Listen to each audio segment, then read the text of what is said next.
I think context is very important in researching and writing a story.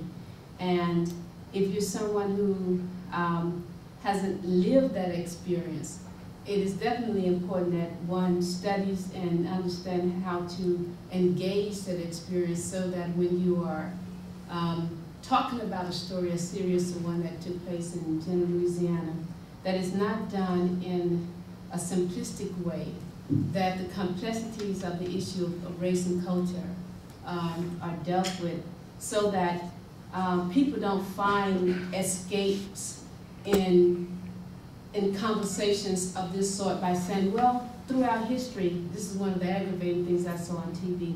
There were some other people hung, and they started to talk about the woman who was hung in the Salem witch trial as a way of saying this hasn't only happened to black people, this has also happened to white people. So it's the exceptionalizing of major events and situations that I think people miss and end up trivializing something or distracting. In terms of putting this in some sort of perspective, that this isn't just a Southern thing, at least 7 times in the past few weeks, nooses have been found anonymously tossed over pipes or hung on doorknobs in New York City. 4 times in Long Island, twice in the city itself, once at a Home Depot in, I'm going to butcher this, Passaic, New Jersey. Got it right. Passaic? That's right. Holy cow. And sure, the South is known for this. In fact, one of the things I often tell my students is when it comes to race, there are no innocents. There are no people, no regions of the country that can say, this doesn't happen here.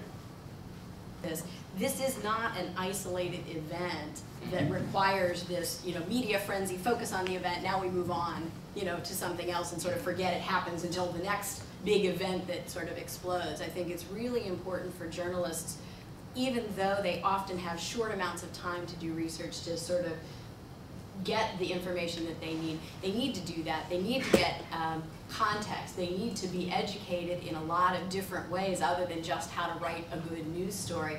But they also need to resist that tendency in the media today, I think, to get so event focused and to turn things around so quickly that you don't continue to provide real coverage about really important things. So, speaking to journalists, one thing that you must do is you must engage the past to deal with the present.